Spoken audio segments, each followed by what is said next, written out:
Hello there. Welcome to another episode of Bangkok Thought Leaders. I'm your host, as always, David Norcross. This series is focused on talking to some of the real trendsetters and thought leaders in the Bangkok business community. And today, we've got somebody who fits that mold exactly. Today, we've got James Egremont, who is the global head of people and the co-founder of Connexus Global Value Chain Recruitment, one of the most exciting companies that have come up in Bangkok and the region in recent years. James, thank you for joining me today. Thank you. Thank you for having me on your prestigious show. Did I miss anything on the introduction? I think it was. I think you nailed it, to be honest, David. You nailed it. Thank you very much. Yeah. James. No. Well, look. Thank you. Thank you.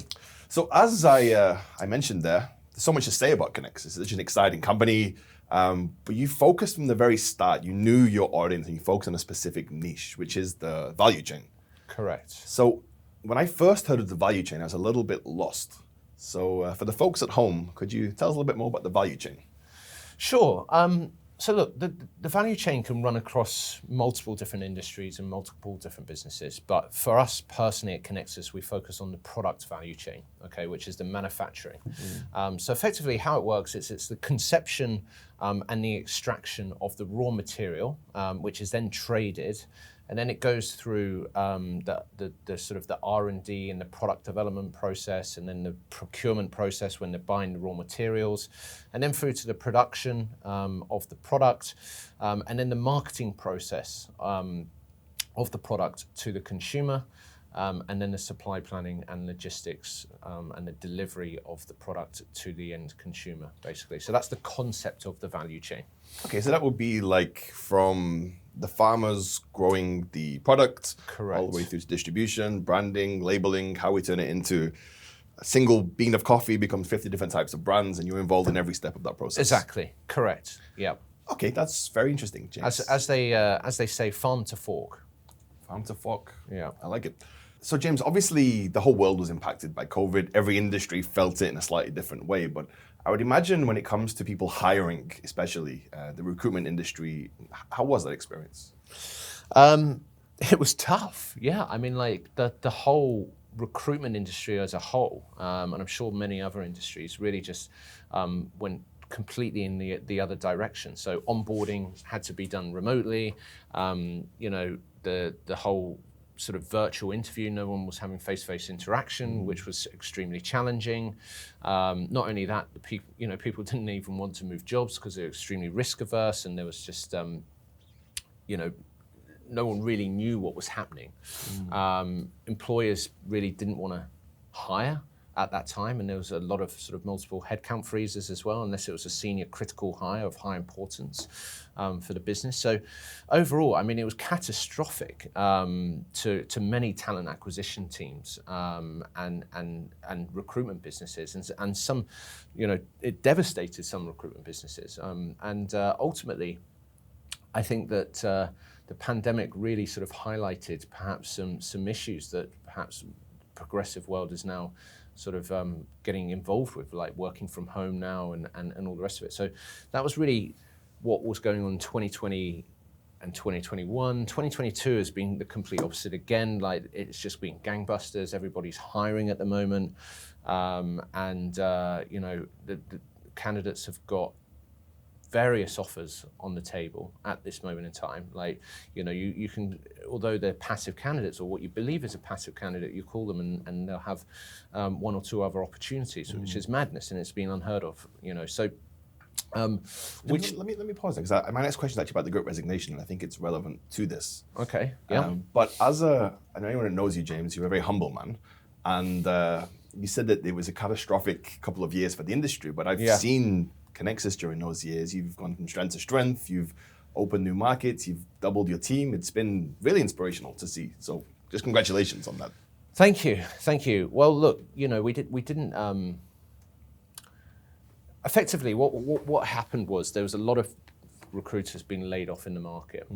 Previous to that, Connexus had been extremely cautious with our cash reserves, which enabled us to then really push forward during the pandemic, hire some great people, and scale out much faster. Where everyone was getting rid of people, we were actually growing because we thought potentially in the long term, the market will bounce back, and then we'll be in a much stronger position. That's proven to be the case. So yeah, it was proven to be the case. So we're pretty lucky in that respect. But so that's how we managed to grow. Just being cautious and making sure that we had strong cash reserves. And inevitably, this COVID happened, and we were in a great position to capitalize on that. I admire that. It's bold leadership during a pandemic. While most people were retracting and being in fear, you pushed forward, and that's why you were successful. Fortune favors the brave, as they say. So you touched on earlier the fact that candidates now are much more aggressively hunting after work. So I've heard the phrase the great resignation. Is that what's happening here? Is this a kind of seismic shift post-COVID? Yeah, okay, so this is exactly what's happening. So what's happened is a lot of people have stayed in their jobs for the last 2 to 3 years, maybe not been happy, but they just don't want to leave purely because they're extremely risk averse, and who wants to leave in a pandemic, and their new employer and all the rest of it. So basically hardly any people sort of quit their jobs, or, I mean, obviously a lot of people were let go during the pandemic, but that's a different story altogether. So now that the pandemic is over, and people have got a taste for a new way of working, and different sort of styles, and companies offering various different, like remote working or working from home 3 days a week, and all these different benefits and stuff like that. And a lot of good companies have adapted. So now a lot of people just want to resign and either go and work for these good companies or take some time out because they're burnt out because of they've been working so hard. And I don't know about yourself, David, but when I work from home, you end up working much longer hours, much harder, because you don't have any other distractions going on, in theory. So a lot of people are just burnt out, and they just need some time out, basically, of the market. So this is what's happening. So do you imagine this to be more of a short-term thing? It's the end of this year, perhaps, not so much into next year? Correct, yeah. I think 2023 will see something different, but I think a lot of people over the next 6 to 12 months just want to take some time out of the market, rest, recoup, and then focus on what they really want to do. I think the Great Resignation, it gave a lot of people time to think about if they really enjoyed their jobs, if they really enjoyed the career that they were embarking on, and I think it's given people a lot of time to reflect and go, actually, work-life balance is important, and actually, do I need to bust my ass 5 days a week, Monday to Friday, get on the train every day to work, or the tube, or whatever, wherever they're going? And actually, they've really reflected, and a lot of people have taken a completely different direction, a different career. So I think it's been quite amazing to see, really. Yes. As a business owner too, it's been an unstable couple of years, but things definitely seem to be getting back to normal. But I guess if you're saying it's not till next year that things will really stabilize, then we're not yet in the new normal. Then we're still in this period of disequilibrium. I would say so. Yes. But obviously there's new sort of news coming up for 2023, and talks of recession, all the rest of it. So this could be the next challenge that we all go through. Fun. Yeah. So James, I've known you for a long time. Yes. Yeah. And how many years have we known each other now? 2005, I think we met originally. So yeah. Since we were just young lads. Exactly. And obviously, since you set up Connexus, we've worked closely together. And I've known you all of this time as the boss, the focus, the driving engine of the business. Yeah. So I was quite surprised to hear that you hired a new MD and you're going to be taking on a new role. This is very exciting. I'd love to learn more about what this all means for Connexus and for you personally. I mean, it's super exciting for the business, and it's super exciting for me as well. So, I think succession planning is fundamental to any business to enable new ideas, growth, and really that was at the forefront of my mind always since setting up Connexus. And this year we really sort of dug deep and sort of thought about it and thought this is probably the right time to create succession plan within my role so I can move into 2023 and focus on another part of the business, which I'll discuss. So anyway, we went to market, we went out, mapped the market, research, headhunted, and benchmarked internally and externally candidates, and inevitably we hired a gentleman by the name of Peter Fitzroy, and he is I've known him for over a decade now. He was actually a previous colleague and boss of mine. He brought me to Thailand. He gave me my first job in recruitment. So there's a lot of trust with this particular gentleman in question.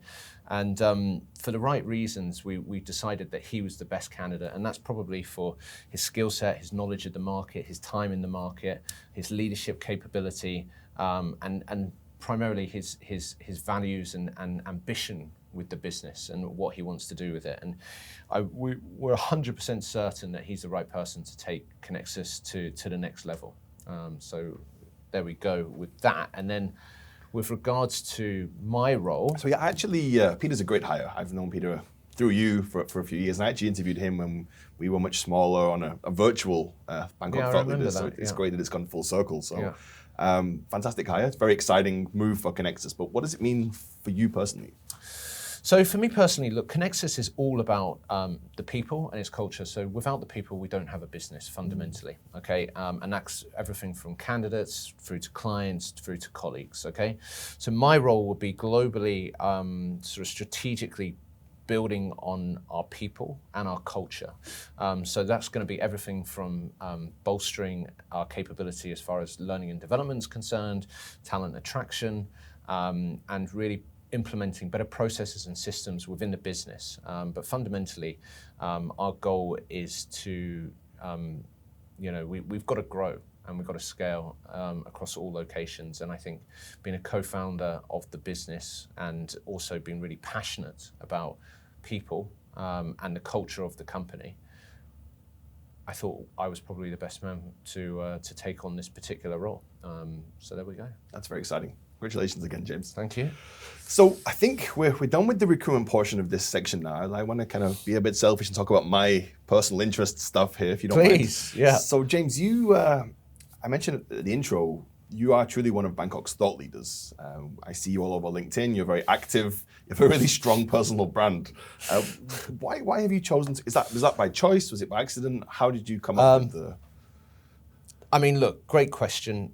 It's by choice, 100%. It's certainly not an accident, because it takes a lot of time, money, and resources to actually keep posting on your LinkedIn all the time. But fundamentally, I read a book. It came actually when I read a book called Building a Story Brand. It's a great book.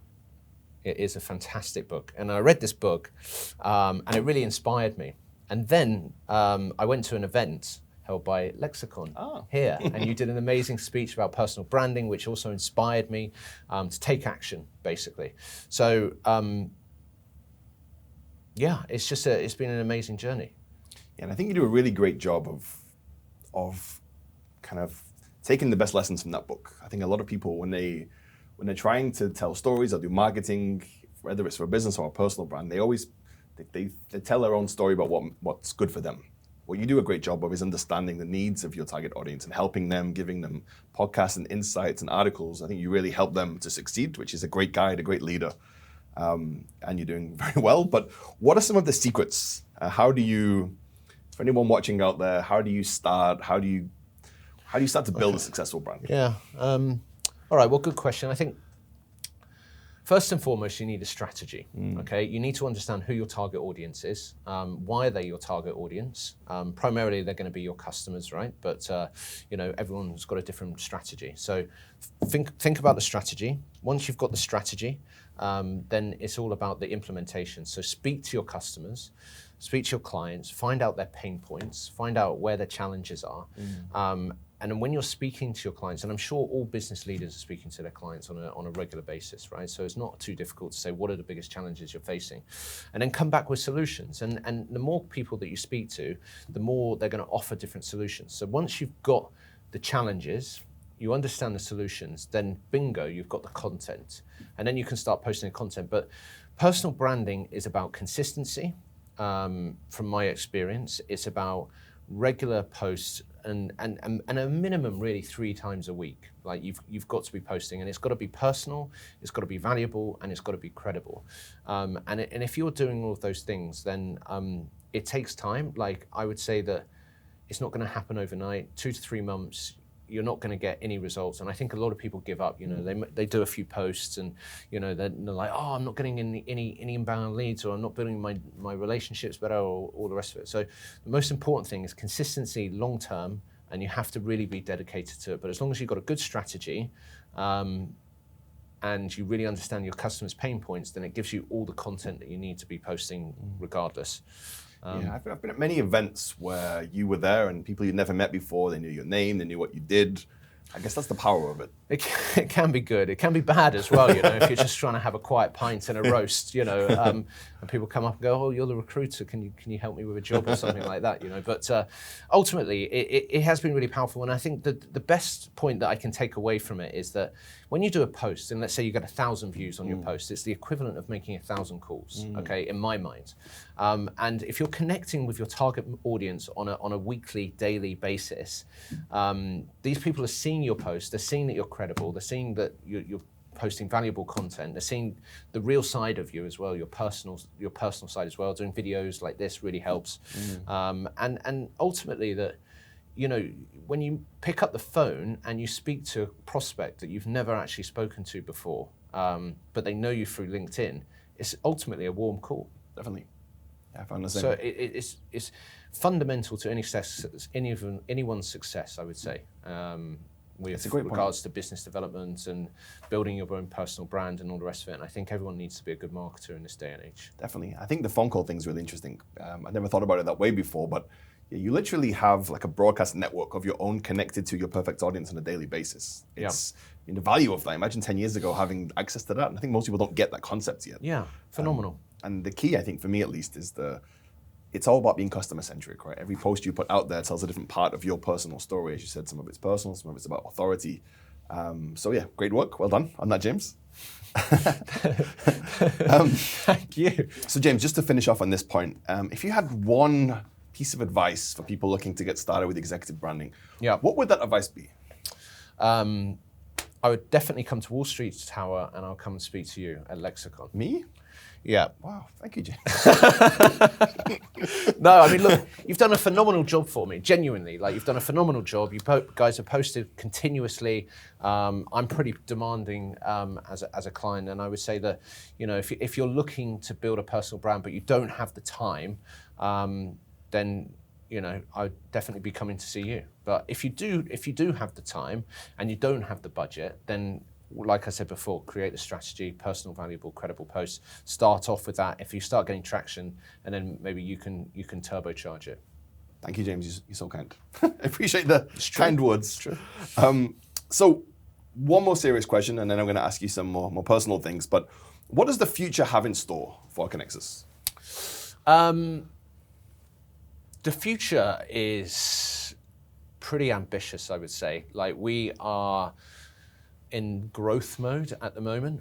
So we want to be in North America by next year. So let me just paint a story of where we've come from and where we are. So January 2019, we officially sort of started Connexus from Bangkok and Singapore. This year we set up the London office, and then next year we want to be in North America. So ultimately, it's about growth, but it's about sustainability. It's about succession planning, which we've already discussed. It's about the people. It's about the culture. But a high-level overview of the business is, we want to be in 4 to 5 different locations globally.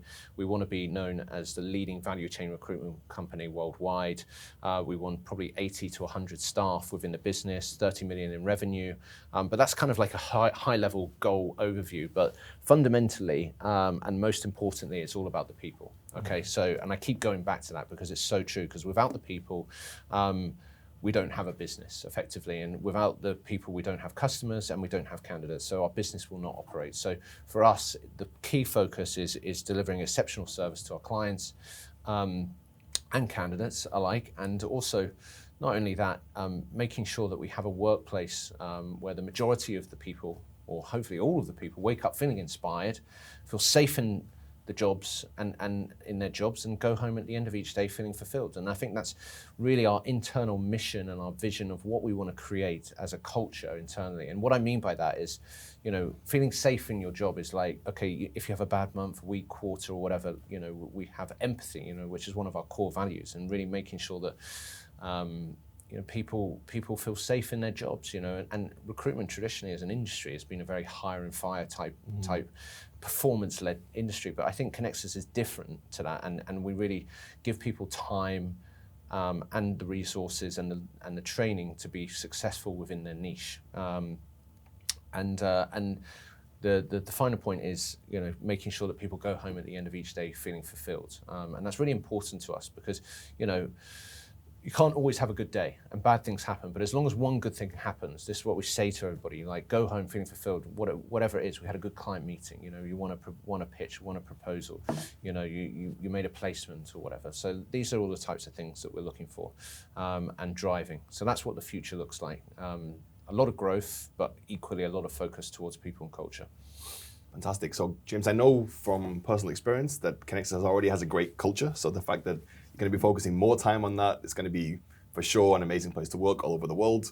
And if you're looking to get a job in recruitment, or if you're looking to engage with somebody, I can't recommend James and Connexus highly enough. So again, back to a selfish question here. So James, you're a storyteller. You, on a daily basis, create a narrative that helps your audiences succeed. I'd like to think I also do something similar.